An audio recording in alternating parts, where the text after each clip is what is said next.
अमर रहे वैभव तेरा मेरे वतन महान, करे हम अंतिम सांस तक तेरा ही यशगान, तेरा गौरव गान। 1919 भारत के भीतर रॉलेट एक्ट प्रस्तुत किया गया। भारतीयों के लिए यह एक काला कानून था। राष्ट्रवादी शक्तियों ने इस एक्ट का विरोध करने की ठानी। देश में जगह जगह आंदोलन चालू हुए। इस एक्ट का विरोध करने के लिए एक सभा अमृतसर के जलियांवाला बाग में आयोजित की गई। जनरल डायर ने इसे रोकने के लिए गोली चलाने का आदेश दिया।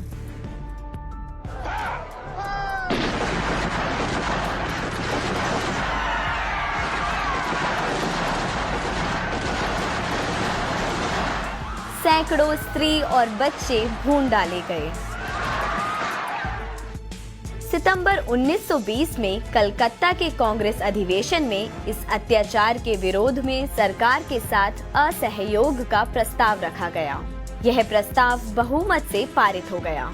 इसके अंतर्गत स्कूल, कॉलेज तथा सरकारी अदालतों का बहिष्कार, विदेशी वस्तुओं का परित्याग और स्वदेशी वस्तुओं के साथ व्यवहार का कार्यक्रम बनाया गया। इस बीच संगठित जन आंदोलन का मार्ग स्वीकार करते हुए डॉक्टर हेडगेवार कांग्रेस के सक्रिय सदस्य हो चुके थे। उनके पास महत्वपूर्ण जिम्मेदारियां आ चुकी थीं। उनके विवेक ने उन्हें तनमन से असहयोग आंदोलन में भाग लेने के लिए प्रेरित किया। इस समय तक डॉक्टर हेडगेवार ने सामाजिक एवं राष्ट्रीय दायित्वों का पूर्णता से पालन करने के लिए विवाह न करते हुए घर गृहस्थी नहीं बसाने का फैसला ले लिया था। 1919 में डॉक्टर हेडगेवार द्वारा स्थापित नागपुर नेशनल यूनियन असहयोग आंदोलन में हिस्सा लेने वाली एक महत्वपूर्ण समिति बन गई। समिति के कार्यक्रमों में अंग्रेजी सरकार के साथ असहयोग विषय पर महत्वपूर्ण गोष्ठियां चलाई गईं।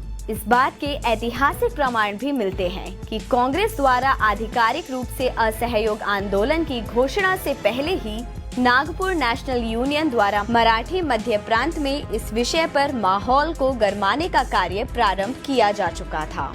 महाराष्ट्र मध्य प्रांत में डॉक्टर हेडगेवार की अगुवाई में एक असहयोग आंदोलन समिति की स्थापना की गई।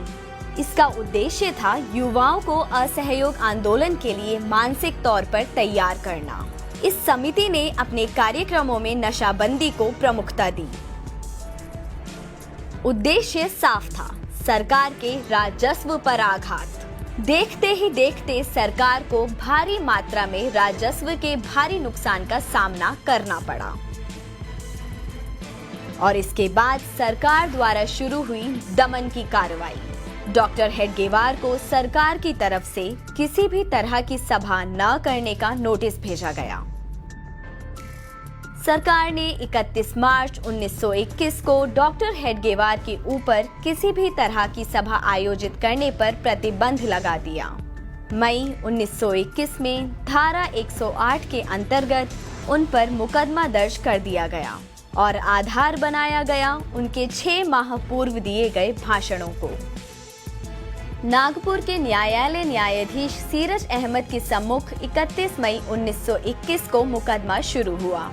अगली तारीख 13 जून निश्चित कर दी गई और मुकदमा पहुंचा स्मेली नाम के न्यायाधीश के पास।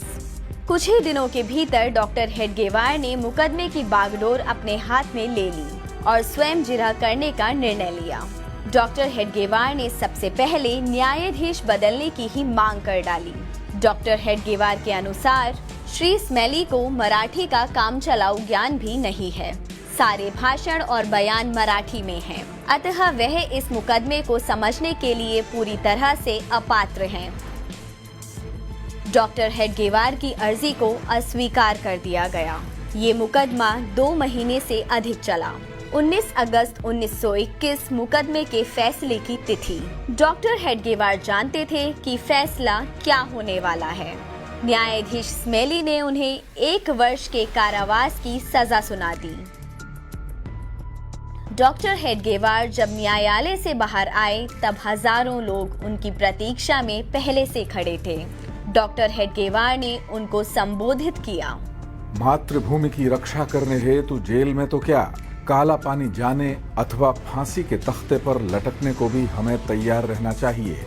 परंतु जेल जाना मानो स्वर्ग है, वही स्वातंत्र प्राप्ति है, इस प्रकार का भ्रम नहीं पालना चाहिए। केवल जेल जाने से हमें स्वराज मिलेगा यह मत समझिए। जेल न जाकर बाहर रहकर राष्ट्र सेवा अनेक तरह से की जा सकती है। मैं 1 वर्ष बाद वापस आऊंगा, तब तक देश के हालचाल का पता मुझे नहीं चल पाएगा, परंतु हिंदुस्तान को पूर्ण स्वतंत्रता प्राप्त करने का आंदोलन शुरू होगा, ऐसा मेरा विश्वास है। हिंदुस्तान को अब और अधिक विदेशी सत्ता के अधीन रखना संभव नहीं है, उसे गुलामी में नहीं रखा जा सकेगा। आप सभी का हृदय से आभार मानकर 1 वर्ष के लिए आज्ञा लेता हूं। उपनिवेशक सरकार का सैद्धांतिक तौर पर विरोध कैसे किया जाता है, डॉक्टर हेडगेवार ने इसकी मिसाल पेश की। उनकी इन्हीं मिसालों से तो इतिहास भरा पड़ा है। यदि आपको हमारा ये वीडियो पसंद आया तो इसे लाइक करें, शेयर करें और चैनल को सब्सक्राइब करना न भूलें।